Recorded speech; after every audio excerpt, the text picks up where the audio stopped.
नमस्कार, NDTV India में आपका स्वागत है। मैं हूं मनोरंजन भारती। चुनावी बिगुल बज चुका है और चुनाव की बिसात बीत चुकी है और आज इस पर चर्चा करेंगे। उत्तर प्रदेश के बारे में भीम आर्मी के नेता चंद्रशेखर आजाद हमारे साथ हैं।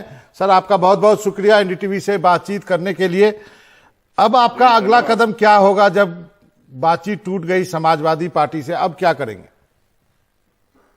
देखिए, अपने दम पे चुनाव लड़ेंगे उत्तर प्रदेश में, और जिनके लिए 5 साल सड़कों पे संघर्ष किया है, मुकदमे झेले हैं, लाठियां खाई हैं, जेलें काटी हैं 2.5 साल के लगभग, उस जनता से अपील करेंगे कि ये स्थापित नेताओं को तो आपने देख लिया। ये जब विपक्ष में होते हैं तो कहते हैं कि हम पे कुछ है नहीं करने को, जब सरकार में होते तो कुछ करते नहीं है। तो नए लोगों को मौका देना चाहिए जनता को, और अपनी बात को लेकर जनता के बीच में जाएंगे। और आशा और उम्मीद है कि जिन लोगों ने बुरे समय में जिनकी लड़ाई हमने लड़ी है, वो जनता इस बात को समझेगी कि उनको अब कैसे नेता की जरूरत है। क्या अब उनको वही नेता चाहिए जो पिछले 5 साल ट्विटर पे और फेसबुक से अपनी राजनीति कर रहे थे, या जो 5 साल सड़कों पे उनके बीच? उनको किस तरह का नेता भविष्य के लिए चाहिए, ये बात उनको तय करनी होगी। तो चंद्रशेखर जी, कांग्रेस से भी आपकी बात हो रही थी, क्या उस पर क्या प्रगति हुई? क्या वहां भी बात नहीं हो पाई? देखिए, मेरी तो नहीं हुई है। मेरी होती तो मैं आपको जरूर बताता। और सबको लोकतंत्र में चुनाव लड़ने का अधिकार है। हर पार्टी अपनी अपनी प्रत्याशी को जिताने का काम कर रही है। आजाद समाज पार्टी भी और उनके जो गठबंधन के साथी होंगे, हम उनके साथ जाके अपनी पार्टी के प्रत्याशी को जिताने के लिए मेहनत करेंगे। मैं समझता हूं कि उत्तर प्रदेश का जो चुनाव है वो बहुत अहम चुनाव है, और उसमें तय होगा कि किस तरह से जो है सबकी भागीदारी बन के एक अच्छी सरकार बने। तो हम प्रयास करेंगे सबको इकट्ठा करने का। अगर आज मैं बात कहूंगा तो शायद आपको लगे कि मैं किसी अति उत्साह में, अति विश्वास या अहंकार के साथ बोल रहा हूं, लेकिन ये एक सच है कि जब आदमी फील्ड में मेहनत करता है, काम करता है। मैंने 5 साल अपने घर पे नहीं मैं सोया। 5 साल जो है, मैंने 2 साल से ज्यादा तो जेलों में रातें काटी। और मैंने, मेरा कोई व्यक्तिगत मामला नहीं था, समाज के लिए काटी। वो समाज जो है जिसने मुझे जिला पंचायत में वोट दिया था, अब उस समाज से मैं अपील करूंगा कि आपको कैसा नेता चाहिए जो अब चुनाव के बाद अपने घरों में छिप जाएगा, जाके एसी में पड़ जाएगा, या ट्विटर पे से जवाब देगा, या वो नेता चाहिए जो आपके लिए सड़कों पे खड़ा रहेगा। तो जनता अगर हमें ताकत देगी तो हम उनको निराश होने का मौका नहीं देंगे। इस बात को लेके और अपने मैनिफेस्टो को लेके हम जनता के बीच जाएंगे। जो राजनीतिक गलियारों में इस बात को चर्चा थी कि जिस तरह प्रियंका गांधी आपको हॉस्पिटल में देखने गई थी, उसके बाद लगा था कि शायद कुछ बात बन जाए उत्तर प्रदेश चुनाव को देखते हुए, लेकिन क्या हुआ वहां पे? कुछ इस बारे में बता सकेंगे? देखिए, प्रियंका जी अच्छी नेता है। अगर मेरे बाद कोई लड़ रहा था उत्तर प्रदेश में तो प्रियंका गांधी थी। मैं उनका सम्मान करता हूं, बहन है। और उनको धन्यवाद भी कि उन्होंने उत्तर पंजाब में चन्नी जी को जो है इस वजह से समाज को सम्मान देने का काम करा। लेकिन राजनीति सबकी अपनी है, सब अपनी अपनी पार्टी के लिए काम कर रहे हैं। मेरी उनसे कोई बात हुई नहीं है। अगर कोई बात होती और कोई समझौता बनता तो मैं आपको जरूर बताता। तो कांग्रेस की तरफ से कौन सा नेता आपके टच में था? क्या भूपेश बघेल आपके टच में थे? देखिए, मैंने तो आज तक नहीं कहा कि मेरे कोई टच में था। और मैंने ये बताया था जिस दिन समाजवादी से हमने बना कर दिया कि अब हम गठबंधन नहीं करेंगे उनसे, तो मैंने बताया था जो बिखरा विपक्ष है हम उनको प्रयास करेंगे कि वो इकट्ठा हो जाए।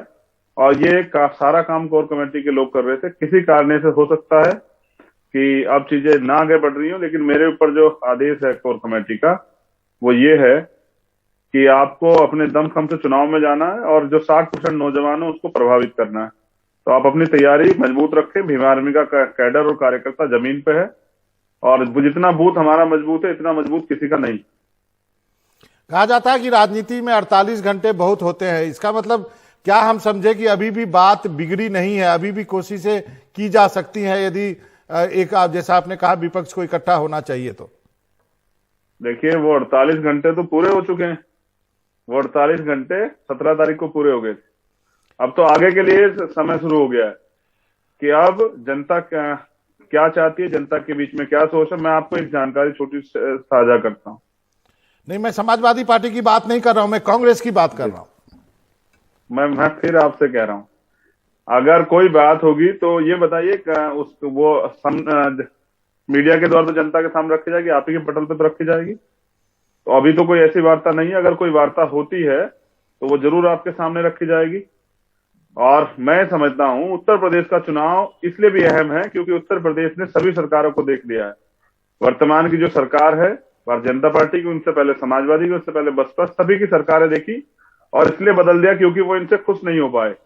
और अब भी उनको विश्वास था कि भाई एक अच्छा विकल्प बनेगा, नहीं बना तो हम प्रयास करेंगे कि अब हम अपने कार्यकर्ताओं की मेहनत के जरिए खुद अपने साथियों को साथ लेके विकल्प बनने का प्रयास करेंगे, क्योंकि राजनीति में किसी को भी नकारना अच्छा नहीं है। मैंने तो बड़े बड़े महाराजा एक आम आदमी चंद्रशेखर जी, मैं बार बार आपसे कांग्रेस के बारे में इसलिए पूछ रहा हूं कि कुछ जानकारी मुझे भी हो सकती है, ऐसा नहीं है। मैं बार बार इसलिए आपसे जानने की कोशिश कर रहा हूं कि कुछ जानकारी मेरे पास भी है, भले ही अभी बात बनी नहीं है, अभी पूरी तरह पक्का नहीं हुई है, इसलिए मैं कह रहा हूं क्या अभी भी कोशिशें हो सकती है कांग्रेस की तरफ से, या मैं कह रहा हूं कि आपके पास ज्यादा जानकारी हो सकती है, मेरे पास कम हो सकती है। जैसे मेरे पास कोई जानकारी आएगी मैं आपसे जरूर बताऊं। कोई ऐसी चीज नहीं जो मैंने मीडिया से नहीं बताई। और मैं तो एनडीटीवी का धन्यवाद करता हूं कि जहां कोई बात नहीं उठाता आप लोग वहां बात उठाते हैं। तो मैं समझता हूं इधर एनडीटीवी लड़ रहा है, इधर चंद्रशेखर आजाद लड़ रहे हैं यूपी में, तो दोनों लड़ाई लड़ रहे हैं। और मैं पिछले 5 साल में विपक्षी था, 5 साल में कोई दिन ऐसा नहीं था जब मैं किसी मुद्दे पर ना लड़ा हूं। मैं हमेशा लड़ा और आगे भी लड़ूंगा। और उनको तय करना है कि लड़ने वाला नेता चाहिए या जो अपने एसी के रूम से बाहर ना निकले, ट्विटर से बाहर निकले, ऐसा नेता चाहिए जनता को तय करना। चलिए चंद्रशेखर जी, आपका बहुत बहुत शुक्रिया। कहते हैं ना, लड़ने वालों की हार नहीं होती, लड़ते रहिए। और एनडीटीवी के बारे में जो कुछ कहा आपने उसके लिए आपको शुक्रिया। वक्त निकाला एनडीटीवी से बातचीत करने के लिए, उसके लिए बहुत बहुत धन्यवाद।